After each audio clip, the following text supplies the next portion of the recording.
बदल तो न जाओगी।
रिश्ते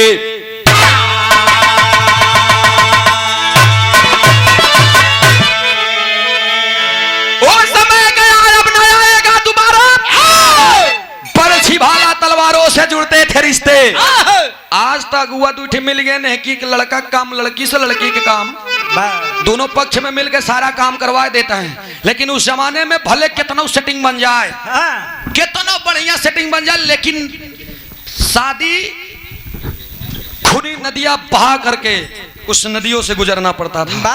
परछी तलवार भाला कटार तमाम प्रकार के तेज उसमें तेगा लेकर के वीर सवार होते थे घोड़े पर और जाते थे वीरताई को कायम करने के लिए, अपने महबूबा का हाथ पकड़ने के लिए।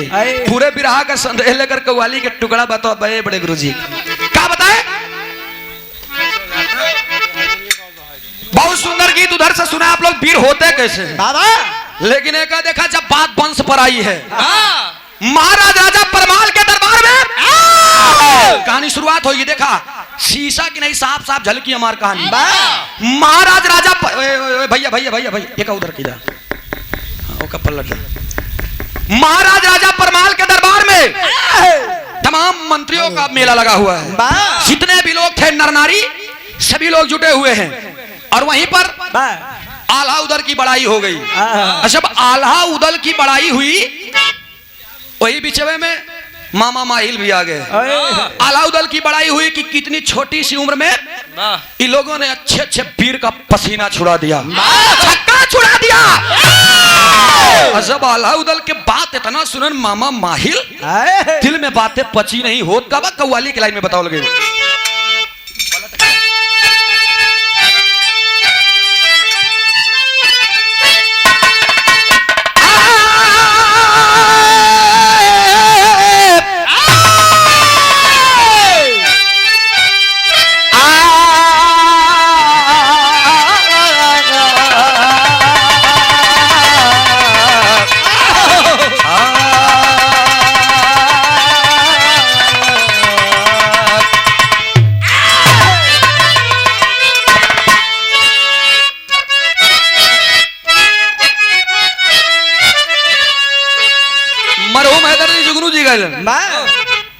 अरे अगर मर्जी हुई मालिक मदीना हम भी देखेंगे, रसूल अल्लाह के घर का करीना हम भी देखेंगे।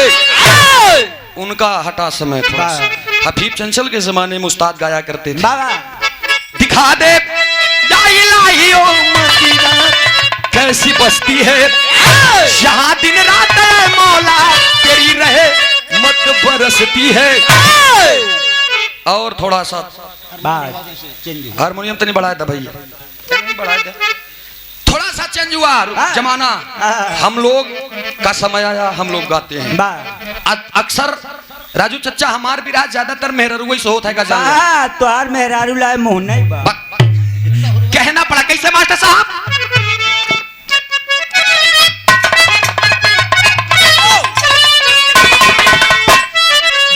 अरे पलट कर तो अरे पला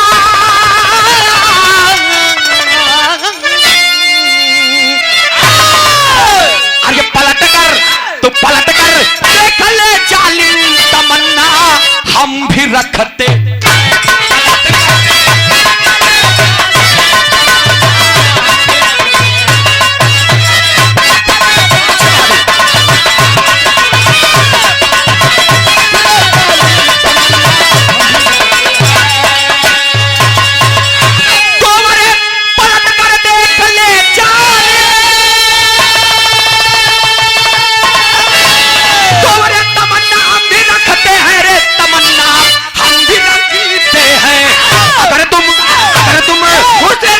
हो तो जवानी हम भी रखते हैं अगर तुम रखती हो तो जवानी हम भी रखते हैं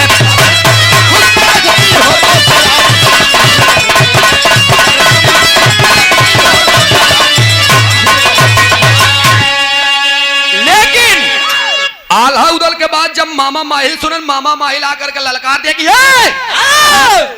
वो दोनों लवंडन के बात करत हवा नान के बचवा अबे कैदा दूधे के दांत टूटा नहीं बा बिरताई नहीं जानते हो अब जा खेला खा अबे जा खेला ही खाए अगर इतने बड़ा बहादुर है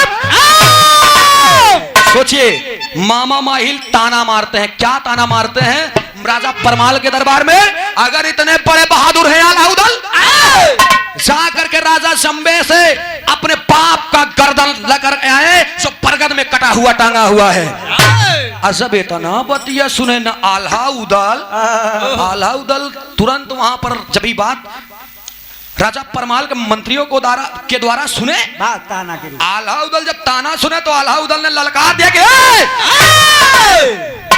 मेरे अंग अंग में लहू नहीं पानी होगा अगर मैं अपने बाप का बदला ना लिया तो इतनी बात सुन के और आल्हा उदल ललकारते हैं एक बात ही भाव में का ललकारन गौर करेंगे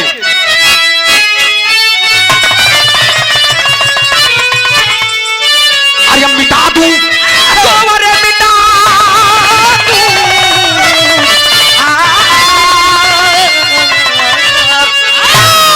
अरे मिटा दूं जुल्म को साले तेरी औकात देखूं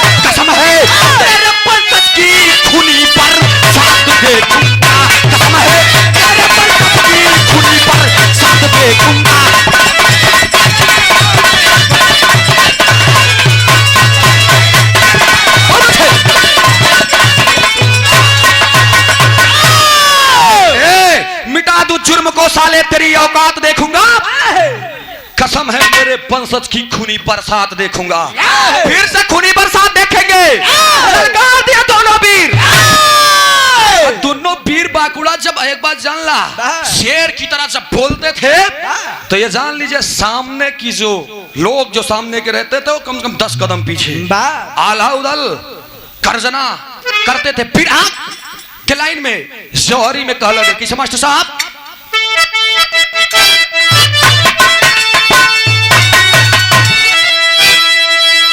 गरजे हैं पीर बुघेला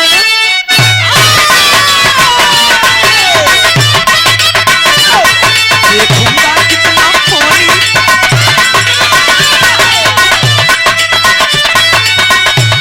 ललकार सभा के अंदर अब चढ़ी जवानी लेकिन के गावत रह जानता है बुल्लू गोवाल अच्छा बुल्लू गोवाल ऐसे गाँव है तो रामदेव उस्ताद का ए बुल्लू गोवाल का लड़का है हवा एक तनी खड़ा क्यों कहा था इधर क्या क्यों कहा था कहूँ के, लेकिन जेकरे मुँह से सुनला जैसे अच्छा लगे वही के बतावा। कोनो दिक्कत नहीं, हम लोग तो लड़का है ये है। हाँ। कहना पड़ा कैसे जौहरी के वीर भाव में बताए कि रामदेव उस्ताद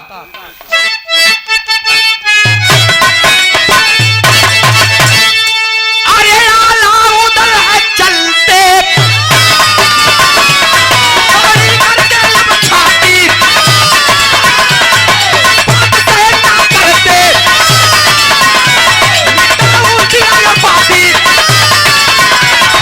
बात का बदला लेते मंदिर बन को है आए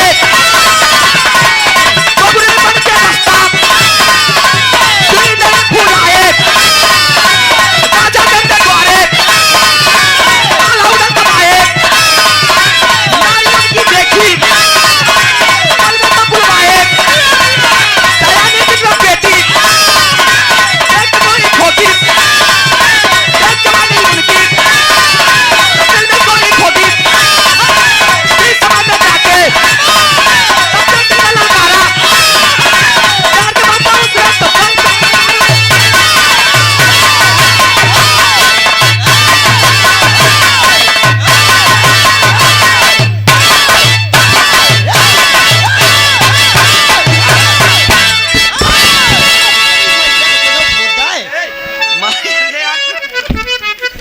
ढोल फोड़ के धर जाएंगे भाई। इतना तू चूतिया है, तू अपने मुँह में मतलब ताला ना लगाओ ब्याह ऐसे सार हमका कह दे शुरुआती में ऐसे अब उनको पूरा खोल के कह दिया।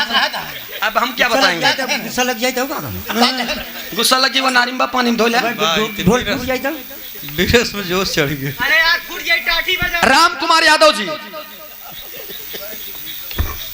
अच्छा ए मोर भैया ई का या नहीं ना तो काम हेलुकम ना ले तो चला नहीं लेता ही। 51 रुपया का पुरस्कार जाना तही काहे बिना होकर बोली। 51 रुपया का पुरस्कार नमस्ते प्रणाम बा आशीर्वाद दे बच्चे कला में कामयाब रहे इस वीर भाव पे प्रसन्न होकर भैया के नमस्ते बा प्रणाम बा सभी लोगन के हम नमस्ते प्रणाम करते हैं। अब हमारे बाती पे ध्यान दिया हमारे बात पे आलाउदल बात को सुने ललकार दिए और ललकारने के बाद मामा माहिल से चैलेंज देने के बाद चल दिए बबुरी बनकर रास्ता पकड़ लिए। देखा ध्यान दिया कहे कि हर चीज जानकारी रहेगी पढ़े लिखे रहेंगे तभी आप जानेंगे। वेद में भेद है भेद नहीं भेद है विद्वानों में मतलब वेद में आप भेद कर सकते हैं बट इतिहास में नो। इसीलिए बबुरी बनकर रास्ता पकड़ लिया अलाउदल और जात कहाँ है मांडुरगढ़। मांडुरगढ़ कहाँ राजा जम्बे के द्वारे राजा जम्बे के करिया भी कहा जाता था। करिया के मेहरारू एकदम सच संवर के बैठी हुई है और उनके करिया राजा जम्बे के बिटिया के नाम बिजमा बताओल गई। अब बिजमा जौनी से तैयारी जौनी समय तैयारी पे आवे ना उतनी समय जब सजे खूब बढ़िया से एकदम लाली लिपस्टिक लगा के पुट्टी प्लास्टर कई की खूब बढ़िया से निकले जब ना तो कोनो सोनवा से कम नहीं रही है जान लो बिजमा। बिजमा वहीं पर फूलों में टहल करके फूलों की खुशबू ले रही है। इधर आल्हा उदल ब्रह्मा डेभा तिवारी और तमाम नौजवानों को लेकर के चल लिए का लेकर के किसका भेष जोगी का और जब जोगी का भेष लेकर के चले कहीं तर्ज लगी मार साहब किसे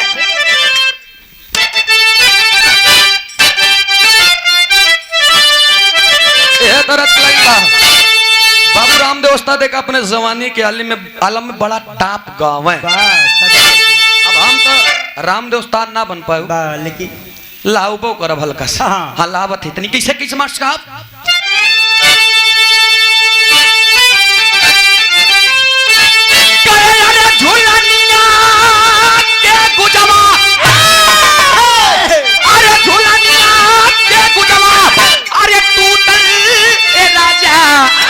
जवानिया में करिया छूटल ए राजा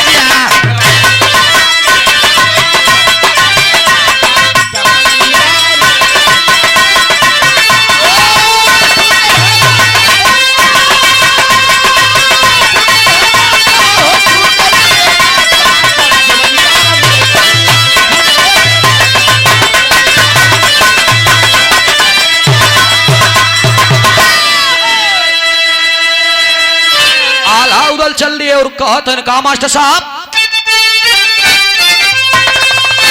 अरे साधु बन गईले अरे साधु बन गईले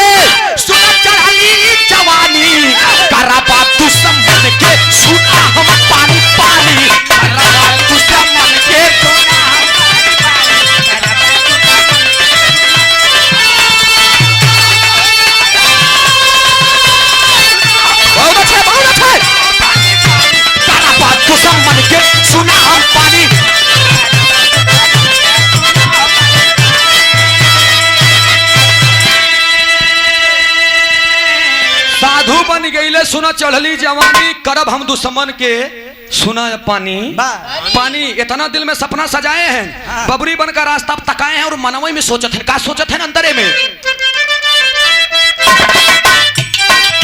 बाबू के अपने हम करदन लिया बाबू के अपने हम करदन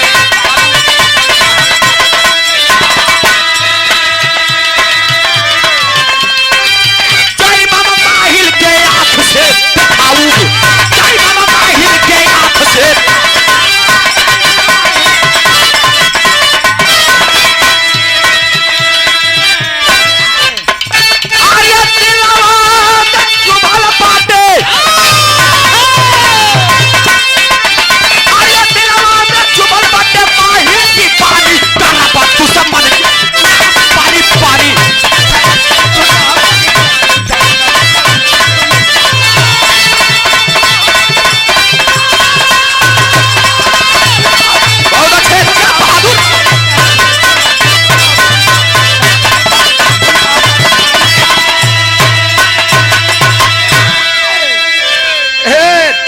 चुभल बाटे माहिल की बानी करब दुश्मन के सुना हम पानी पानी आल्हा उदल धीरे धीरे धीरे धीरे बबरी बन को भी डाक लिए पहुंचे कहा मांडुरगढ़ में राजा जंबे की पत्नी ने देखा कि इतना खूबसूरत साधु यहाँ कैसे बुलाता है कि ए बाबा ए बाबा ए बाबा बाबा चले जा रहे हैं और जब बाबा सुने कि ये राजा जंबे की धर्म पत्नी है उन्होंने कहा क्या बात है कि यहाँ ये आलाउदल पहुंचे बैठ गए जब बैठे ना तब राजा जंबे की धर्म पत्नी उनसे कहती है कि बाबा इतने प्यारे प्यारे बोल इतने मीठे मीठे बोल आप गा रहे हैं एक लाइन थोड़ा सा गा दीजिए का गावत है बैरगिया कैसे मत साहब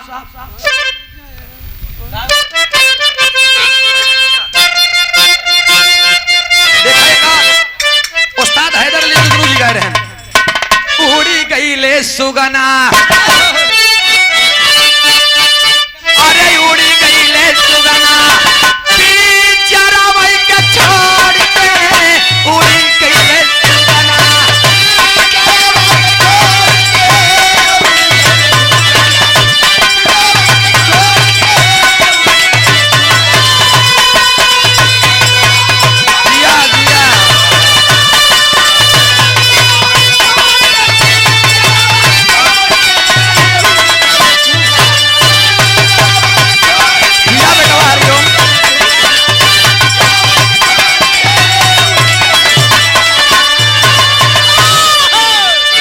लाइन पे जगदीश उस्ताद के ढोलक सुन ले रही बाप रे बाप खजड़ी के आवाज बड़ी टापा वो टापा रे बाप ने उनका कीमत हाँ लड़का प्रयास कर रहा है प्रयास कर रहा है लेकिन है भैया आप देखा जाकर के भजन गाने लगे तब तक बिजमा कौन थी राजा जंबे करिया की बेटी सब संवर के आई है एकदम खूब बढ़िया काजर लगाए की आंखी में सुग्गा के टोट जैसे होठ लाली ओली तो ऐसे लगाया है जैसे अपने कछारे के पका हैरमाना हो तो बढ़िया लगा के पतली कमर पहुंची आज जब पहुंची हुआ छमक छमक करते हुए आल्हा उदल देखे जब ना तो उदल से पहले आल्हा नजर जब आल्हा के पड़ी तो जब आंख से आंख लड़ी चच्चा तो आंखें चार हो गई जब आंखें चार हो गई तो उदल भी थोड़ा सा बगल हो गए और जब उदल तनी से बगल हो गए तो बिजमा के पास में धीरे से जा करके आल्हा और वहीं पर घूम रहे आल्हा के मन में लेकिन जानता का बा आल्हा के मन में ये विचार बा कि हम कैसे मांडुरगढ़ के सैर करी अरे ये राजा जंबे की बेटी है मैं इससे प्यार कर लूंगा तो ये मुझे हर चीज दिखा देगी देखा दिल में उनके सोच बा प्यार कर लिए बिजमा के साथ टहरत है अब बिजमा पूरा एक एक किला एक एक रास्ता दिखा दी अब दिखाओ अंत में जब फिर वही टीला पे आवे के होत बा तब तक उदल बात करत है कि भैया हमार गांव है बिजमा के साथ है पूरा एक एक रास्ता एक मिनट एक एक दरवाजा देख ली है आई है तब वार करब अब इतनी बतिया बिजमा सुन लिया जब बिजमा सुनने से तनी बात मेहरारू के जात बेटे में पानी पचत बा अरे बाप रे बाप हाथ को छोड़ दी बिजमा और हाथ को छोड़ने के बाद कहती है कि धोखेबाज, हाँ। गद्दार, हाँ। कमीने, तूने मेरे साथ में घात किया है। अल्लाह कहते हैं, अरे हाँ। कैसा घात? मैंने क्या किया? वाह। कहन तुम क्या किए? हाँ। निकाल करके तलवार वार करना चाहते तब तक टेरी के भाव में कहना पड़ा मार साहब। कैसे?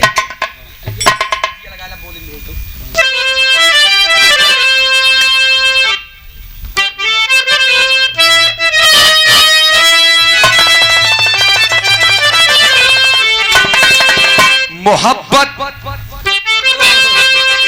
भी चिंगारी बन गई। अरे राम मोहब्बत भी चिंगारी,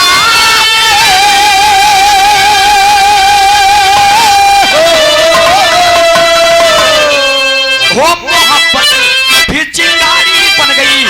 ममता मिली नहीं, इश्क की जादूदारी। ममता मिले भाई नहीं भावा, इश्क के जादू डार के अब मोहब्बत बताओ। दुई पल में प्यार भाव, दुई पल में तलवार निकाल ली। और जब तलवार निकाल के वार करना चाहती है कौन? बिजमा। तब तक इधर उदल देवा तिवारी ब्रह्मा सभी लोग अपने भाई आला के ऊपर टूट पड़ते के रा भैया होत का बात तरस के नमूना बा मास्टर साहब।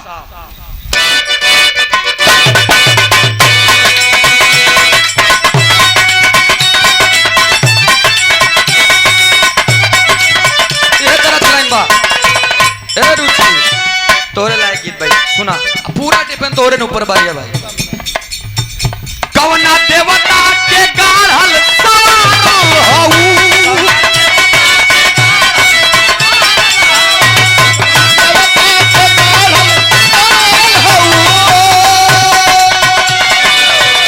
हमारा खातिर जमीन पर उतारो हऊ।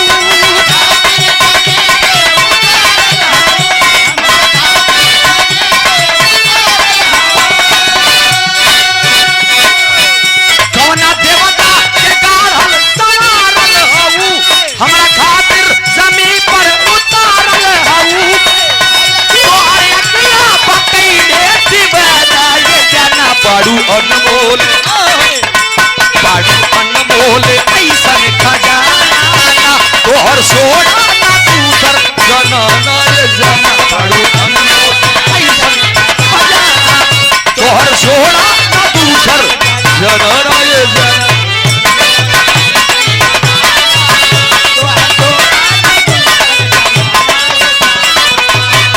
लेकिन लेके हथियार,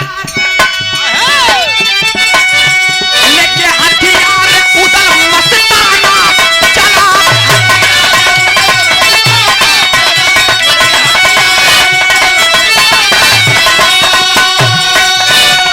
ए हथियार उधर ले लिया पीछे से। देवा ब्रह्मा भी लगा मस्ताना साथे।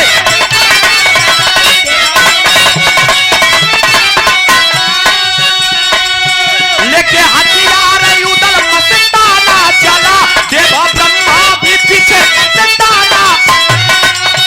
आज होई बताई जाना। आज महफिल में, आज महफिल में, आज महफिल में होई मामा बात हमारी सुन ले हम आए मामा। आज महफिल में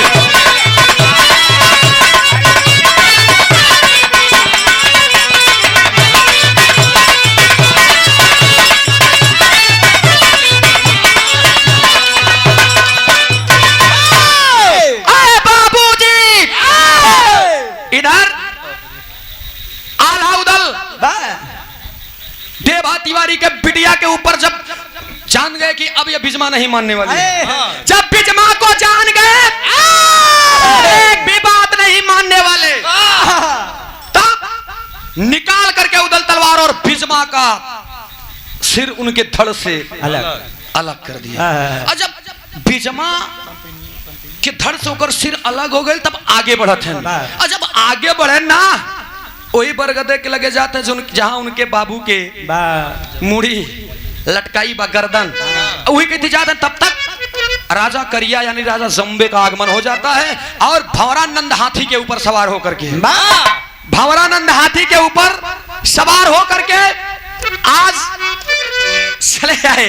भंवरानंद हाथी के ऊपर आकाश भैया जब हाथी के ऊपर सवार हो के आवत रहे तो उदल जान गए कि ये राजा संबे कब मेरे भाई आल्हा के ऊपर वार कर दे, इसकी कोई गारंटी नहीं लिखी। अब इतना जान के आल्हा कुछ करते तब तक उदल दौड़ के दूरी से और हाथी के मत्थे पे जा करके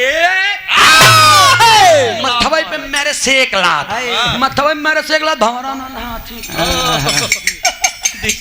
तुरंत पीछे जा करके गिर गया। जब हाथी गिर गया तो गिरे उतरन के राजा जंबे निकाल करके कटार जब वार करना चाहते पीछे से डेभा तिवारी राजा जंबे झूल गए पकड़ लेन। जब राजा जंबे इधर पकड़ लेन मुड़ी करे पीछे से कौन मारे रे पीछे जब मुड़े तब बगलिया सब ब्रह्मा मारे से हीरो हो की गए रे चौबीरदा मार पड़ दिया रे ये कैसन वीरता है। आला दूरी है आला निकाल करके तलवार धीरे धीरे जा रहे हैं। तुम वही हो ना जिसने मेरे बाप के गर्दन को काट कर इस बरगद में टांग दिया। अब मामा महिला बहुत बोलत रहा मामा महिलवा बहुत ही बोलत रहा मिला बेटा से जाए के बाद मिला। जब इतना निकाल करके तलवार राजा संबे के ऊपर वार कर दिए। होत का बात यहाँ प्रयागराज घाटी में कहना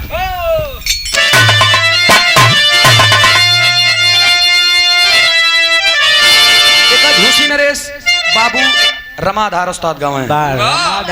रामाधार उस्ताद कैसे गाँव है?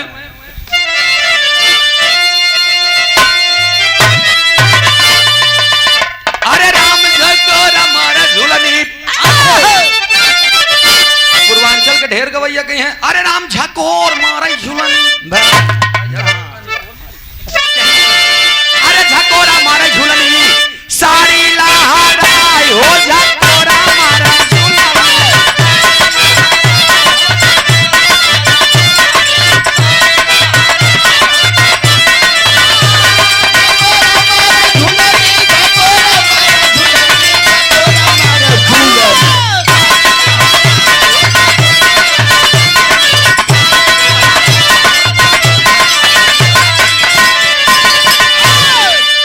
गाँव है बाबू रामाधार उस्ताद।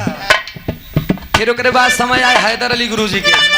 जब हैदर अली जुगनू जी के समय आए तो हैदर अली जुगनू जी एक बिरहा गायन ननद भौजाई के झगड़ा ओमे गायन हमार मुड़ी कटली मोर बूढ़ा माई हमार मुड़ी कटली। एक बाद एक बिरहा गाय रहे रतौंदिया जीजा नन कहुआ बे अगरबत्ती लेते बे अच्छा चोरबत्ती अच्छा वो अरे हो क्या मान ला तनी से चोरबत्ती चामे के जीभ लामे चल जाए तो हमका मच्छर कहे का खुसुरी गवा बरधा रतौंदिया बहुत चलाक रहने का रतौंदी भरे रही लेकिन दिमागदार इतना रहन पकड़ ले बरधा पूछ बरधा पूछ पकड़ ले का रे यार नन कौआ ई तो मौका पहुंचाई दे बे सोचत है नहीं से सुरेश पकड़ ले। अब यूं नहीं जानता है कि अगर वो लात मारी कहां लग जाए तू टूट जाई सकत भाई उस सोचा पकड़े पूछ पूछ पकड़ ले चला जाता ठोकिन देश। अब उठाए के लाठी नन कौआ जब मेरे से बरधा के 12 मुट्ठी के चंडैल बछवा मकरा के रहन लगा पदरा उठ के भागा जब भागा लागते तेज जब घोड़ा वाली रेस पकड़ न तन यहां का हुआ के सर जंजीर रे हुआ उचरत जात रे उनके साथे साथे पूंछ छोड़त नहीं बे छोड़ दे पूंछ तो ससुरारी पहुंचब न पूंछ छूट गया फिर दोबारा ससुराल रूठ गया जान ले। अब वो सोचा चला जात बा लइए कहां हुई दलानी में परदवानी में। अब ननकी सड़ुआइन बेचारी को का पता कि हमरे जीजा इसे ही अब मैं लपेटे सपेटे चला रहा हूं भाई बोन देखबा ना कराए ओहो अरे वाह अच्छा वो देखे अब जवन ओकर सड़ुआइनिया रहे सड़ुआइनिया जब देखे से ना सड़ुआइनिया देखते मां घर ये आ गए कहे ई के यार ये चोरा चोर चोर चोर लगे चिल्लाने। जब चोर चोर चिल्लाने तो तुम हम आ गए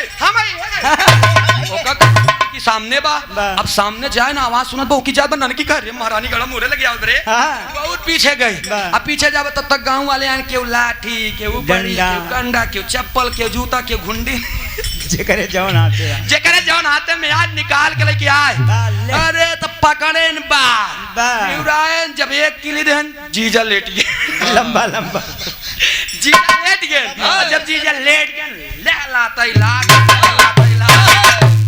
बस बस बस जना तुहिन मारता मर जाए। अच्छा मारा मार एकदम जीजा कहला मार डाउ अब सड़वाइन नहीं जान पाए कुछ देरिया के बाद जब बुढ़िया आए बुढ़िया जब आए बेचारी देखे उठाए के अरे मोरी माई अरे मोरी माई अरे मोरी माई हमारे दावा के बहु दाई मार पहली बार ससुराली पहली बार ससुरारी करे इतना देखत रहन अब बेचारू कहन अब दमाद बेचारा जब अपने सासू मग बाजू कहा अरे मोरी अम्मा जाऊ नहीं पनिया पियान मोरी अम्मा अम्मा कहा रे बाप रे बाप तू यहाँ का करे आया हाँ, का करे आया हाँ, बागवानी में आनहर हो यहाँ पूरा गाँव वाले इतना थुथुर दे हैं यहाँ चीनी नहीं पाता वो कहा भाई अम्मा तू हूं नहीं रहू ए ना हूं नहीं रही हम सोचे ई बरधा तोहार क्यों चोर लुटा खोल ले जाई हाँ? पकड़ के का बान हतरन बसे तने में तोहार बिटिया चोर चोर हल्ला मारे थुथुर की आनहर कह दी कैन का हाँ? कैनर का हाँ? तब जब मार देन तब होत का मार सब इन्हें लाइन तर्ज लग गए अरे घुसुरी गवा बरधा का सर बरधा अरे घुसुरी गवा बरधा सही आई माझारी घुसुरी गवा बरधा ई रहे रतनदिया जीजा में बा सत्यन सुइया के विराग है उस्ताद जेमे तीनों रानी के लक्ष्मी जी पार्वती और सरस्वती जी ये तीनों जिद कर ली सती अनसुईया से काहन का पहुंच गए दुआरे सतीत्व को भंग करने के लिए पति को भेजी थी और जब गए दुआरे ना सती अनसुईया जान गए कि अपन अपन भतार ले आए यहाँ अपन अपन मनसेद अपन अपन पति ले आए हैं तो उन नान के अपने माया से बना जल छिड़क के अत्रि मुनि के कमंडल से जल छिड़क के उनको बच्चा बना दिया और बनाए के बाद तीनों जने के जब आई गए तीनों रानी खूब कहाई लागी देवी हमार मनई हमका वापस कह दिया देवी हमार मनई हमका वापस कह दिया जब इतनी बतिया कहीं ना तो जानता सती अनसुईया वह नान के रवे पकड़ के चचुरा फेंक दे हलल हलल अपन अपन ले लिया तीनों जने झपटिन किया है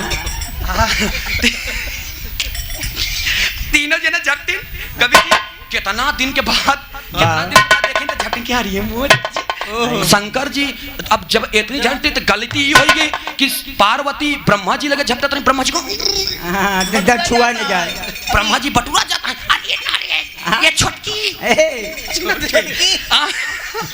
अब हो कि सरस्वती शंकर जी लगे जाते शंकर जी नहीं अरे अब मतलब सब अंड होता तब तीनों को थोड़ा सा आभास हुए हैं गलती हो सकती है तीनों कहन देवी कहन का कहन ए नाटन जब इतना करते ब्रह्मा जी चिंगुरा यार ना हम चूहे जी अब इतना कह के दूरी हो गई देवी गलती होगी देवी अब दोबारा गलती हो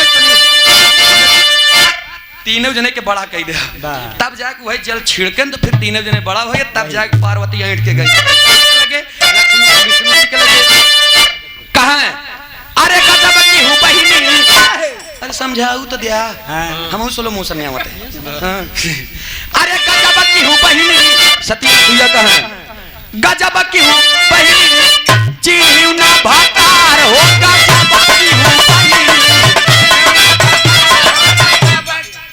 ई रहे हैदरली जुगनू जी की तमाम कलाकार गए अब जमाना जैसे चेंज होता है एक गीत हम 7 साल पहले गाए रहे बितावा गोरी रतिया जायु भिन सारे बितावा गोरी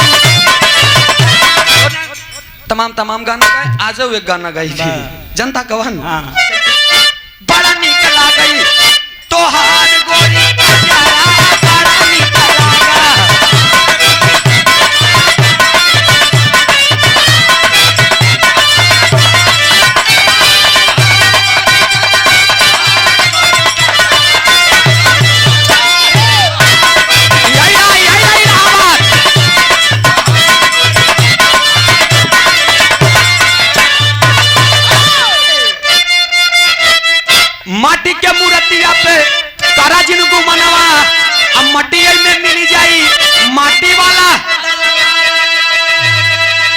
एक लाइन बड़ी ऊंची।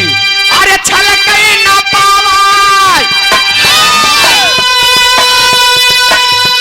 या बछरू,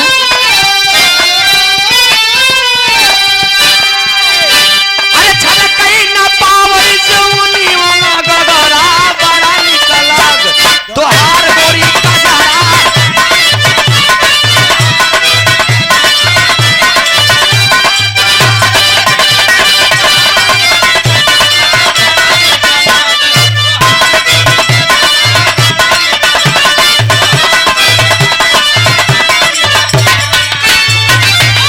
लेकिन ए भैया ई तो बात के बात रहे तनी बिरहा पे आवा, इधर लड़ाई होत का बा।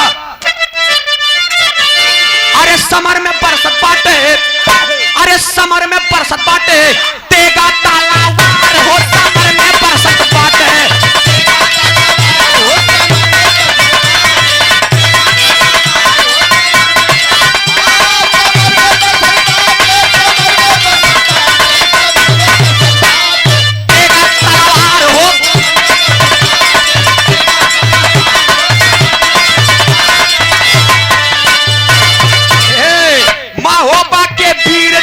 मार के गिराई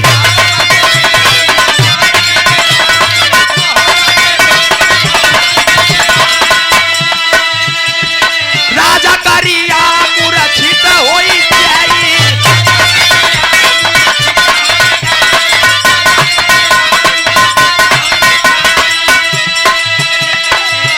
अरे करिया जब खबर पाए,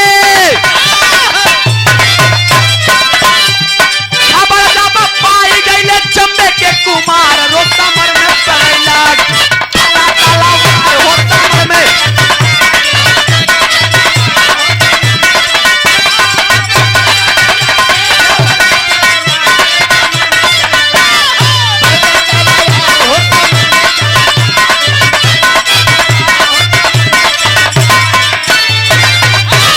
गौर करेंगे बाबूजी, आज राजा शंबे को भी भौरानंद हाथी गिर जाती है। और जब भौरानंद हाथी गिर गए, अब राजा जंबे के ऊपर चारों तरफ से जब वार कैलन, राजा जंबे के ऊपर उठा निकाल के तलवार आल्हा मार दिए, धड़ से सिर अलग अलग हो गया। अब जब जाते हैं बरगद के पास, देखा दू मर्डर भइल, दू जने के कत्ल, दू जने के सिर कटल बा, केकर बिजमा के और उनके बाबू जंबे के। बरगद के तरफ जा रहे हैं, तरफ राजा जंबे के बेटवा जी का नाम करिंगा बताओ गई। करिंगा के जब खबर लगल कि हमारे बाबू के मार के महोबा के वीर आज अपने बाबू के बदला लेता था ना, पह चुकी है मानसून हवाएं, अब तो भयंकर आंधी और तूफान चाहिए। अरे जो अपने वंश के लिए खून न बहाए, मेरे वंश को ऐसा नौजवान चाहिए। अपने बाबुए के बदल ले बड़े राजा करिंगा चल दिया। जब राजा करिंगा चल दिया, पापड़ के भाव बताओ गिरमार साहब।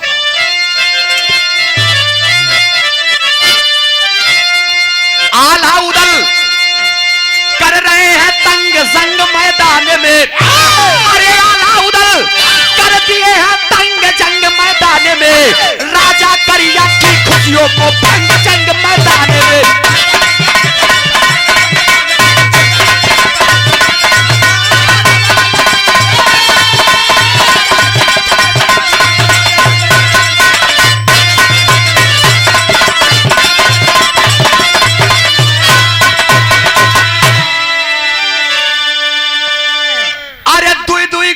गिरल ऊपर से चढ़ी जाई, अरे राजा करिंगा पे वार कैले भाई, अरे बरगद के पास पहुंचे गर्दन संग जंग मैदान में, अरे बरगद के पास पहुंचे गर्दन संग जंग मैदान में, राजा करिया की खुशियों को भंग जंग मैदान में।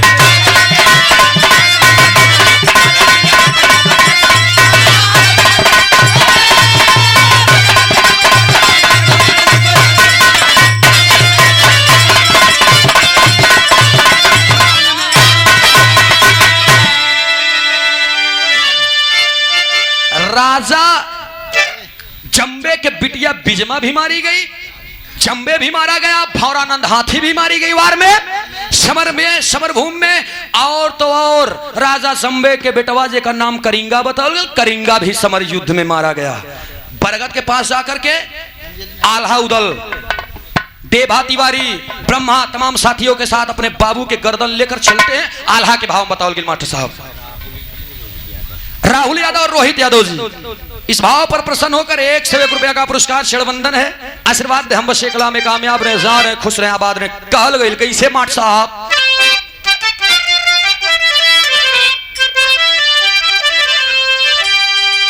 अरे बड़े बड़े पिरावन में फैले तब लड़ैया, चमकत बाटै सा भावा में तेगा तालावा।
चलत बाटे तेगा तलवार। ए भैया हो, बाबू के अपने खोपड़ी लई के गर्दन लई के शेल दिए आल्हा उदल। और जब घर पे आए कहा महोबा, कहा नहीं देखा, फिर महोबा में सटा दी थी। महोबा में जब आई, अच्छा बात अब तनी से आवे पे। अब है उधर से आप लोगों ने सुना रुचि बेचारी कहत रही कि इश्क तुझे प्यार से देखने वाला, मुझे अपना समझने वाला, एक दिल है, एक दिल है, एक दिल मेरा दिल ही तो बिट्टी तो के का बताई पूछी तू ना समझबू। आप कहते हैं कि कितना लोग नीला ड्रम में चला गए, कितना लोग टाइल्स में चला गए, नो करे बाद और सुधरत नहीं। ऐसे इनको मर्द नहीं कहा गया है, समझी ना।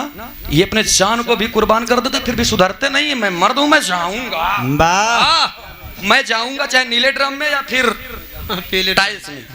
अरे तना नहीं, मैं बताऊं मर्द की जिंदगी क्या होती है जानते हैं? मर्द शादी करने के बाद समझ जाता है मैं उत्तराखंड में हूँ। खुशियां तो बहुत है, बहारें बहुत है, लेकिन कब बारिश आ जाए, बादल फट जाए कोई ठिकाना नहीं है, नहीं है। इसलिए हर मर्द सोचता है। और एक मिनट, जान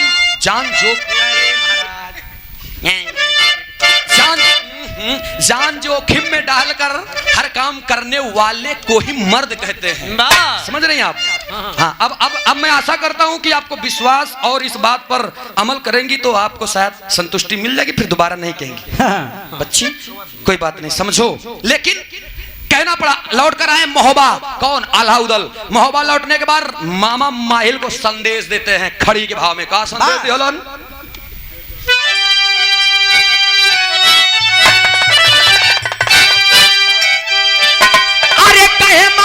माहिल से बचावाया अपन झोपड़ी, मारे दुश्मन के ले आए बाबू के खोपड़ी।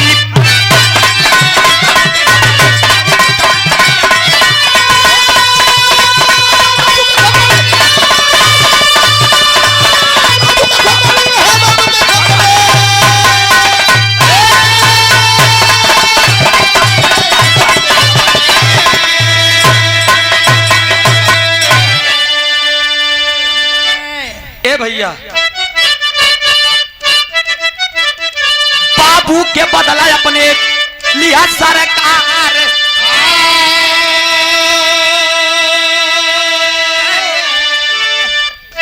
इज्जत के बदला इज्जत से, मिटैली अत्याचार।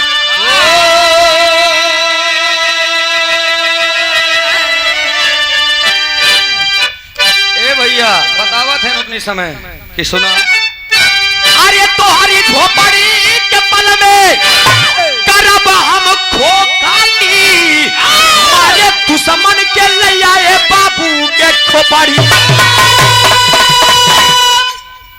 अरे यार इतना मेहनत से गाई काया दावा देखा, ये तो भाई विटामिन कम से कम दे दे काम करे यार, चार्ज हो जाई थी नहीं तो डिस बतावा नाम शिशुपाल यादव दरोगा जी।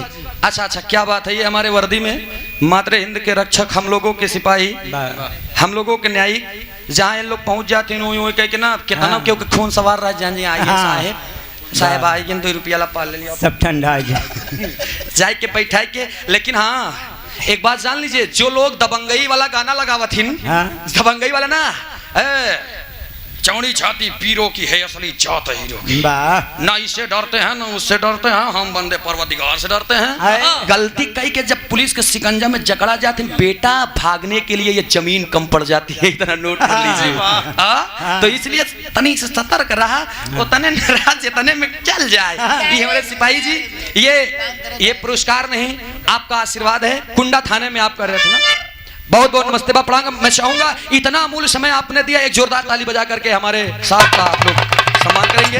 बहुत बहुत नमन बा प्रणाम बा, आशीर्वाद कीजिए आप बस ऐसे प्यार दुलार बना रहे। का करी हम सोचे थे आप लोग उबा न गावत रहे, बीर रस में हास्य रस मिलाई दे तनी से, बाकी हम तो हरफन मौला है कुछ भी मिलाई सकी थी। छाप में कहना पड़ा मास्टर साहब।